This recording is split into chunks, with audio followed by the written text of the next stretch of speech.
సింహాచలంలో జరిగిన ఘటన దురదృష్టకరమని BCY party అధ్యక్షుడు బోడే రామచంద్ర యాదవ్ అన్నారు. మానవ తప్పిదం వల్లే సింహాచల ఆలయంలో ఈ ఘటన జరిగిందని తెలిపారు. నాసిరకం పనుల వల్లే గోడకూలి 8 మంది భక్తులు మృతి చెందారని చెప్పారు.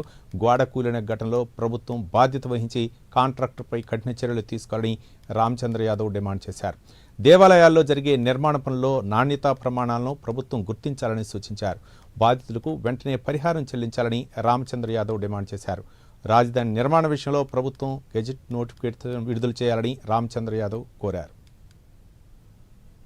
అప్పన్నకు జరుగుతున్న చందనోత్సవం కార్యక్రమంలో పాల్గొనడానికి విచ్చేసిన భక్తులపైన ప్రమాదవశాత్తు గోడ కూలి సుమారు 9 మంది భక్తులు మరణించడము చాలా దురదృష్టకరమైన సంఘటన. ఈ సంఘటనలో మరణించిన భక్తుల ఆత్మకు సద్గతులు కలగాలని, అదేవిధంగా ఈ ప్రమాదంలో గాయపడిన అందరూ తొందరగా కోలుకోవాలని, మరణించిన వారి కుటుంబ సభ్యులకు మనోధైర్యాన్ని ప్రసాదించాలని ఆ స్వామి వారిని కోరుకుంటూ, ఈ రోజు జరిగిన సంఘటన చాలా దురదృష్టకరమైన సంఘటన.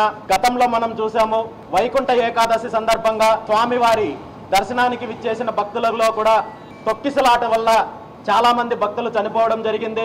ఈ రోజు సింహాచలంలో చందనోత్సవ కార్యక్రమానికి వేలాదిగా భక్తులు వస్తారని తెలిసినప్పటికీ కూడా ప్రతిష్టమైన ఏర్పాట్లు చేయాల్సిన దేవస్థానం యాజమాన్యము, అదేవిధంగా ప్రభుత్వము కేవలం 20 రోజులకు ముందు నాణ్యత లేకుండా నాసిరకంగా అప్పటికప్పుడు గోడలు నిర్మించడము, ఆ గోడల్లో కూడా ఎటువంటి ప్రమాణాలు లేకుండా నాసిరకంగా నిర్మించడము, వేలాదిగా భక్తులు వస్తున్నప్పుడు ఎటువంటి జాగ్రత్తలు తీసుకోకుండా ఈ విధంగా పర్వదినాలు జరిగినప్పుడల్లా ఏదో ఒక సంఘటన జరగడము, భక్తులు ప్రాణాలు కోల్పోవడము చాలా దురదృష్టకరమైన సంఘటన.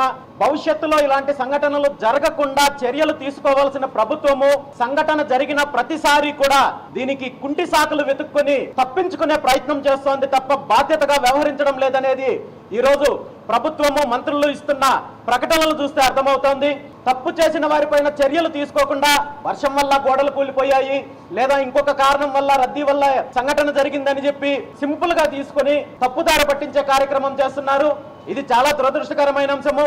ఈ రోజు జరిగిన సంఘటనలో ఎవరైతే బాధ్యులు ఉన్నారో వాళ్ళందరిపైన కూడా చర్యలు తీసుకోవాలని, అదేవిధంగా చనిపోయిన వారి కుటుంబాలకు వెంటనే పరిహారం చెల్లించాలని, గాయపడిన వాళ్ళందరికీ కూడా వెంటనే కోలుకునే విధంగా వాళ్ళకు వైద్య సేవలు అందించాలని, మరీ ముఖ్యంగా రాబోయే రోజుల్లో ఇలాంటి సంఘటనలు జరగకుండా చర్యలు తీసుకోవాల్సిన బాధ్యత ప్రభుత్వం పైనుంది, ముఖ్యమంత్రి చంద్రబాబు నాయుడు గారి పైనుంది. ముఖ్యంగా దేవాదాయ శాఖలో ఏవైతే నిర్మాణాలు చేపడుతున్నారో వీటన్నింటిలో కూడా క్వాలిటీ లేకుండా ప్రతి చోట కేవలం ఇది తిరుపతికో లేదా అన్నవరానికో లేదా సింహాచలానికో పరిమితం అవ్వలేదు. రాష్ట్రం మొత్తం మీద కూడా దేవాదాయ శాఖలో అనేక రకాలైన అవినీతి జరుగుతోంది.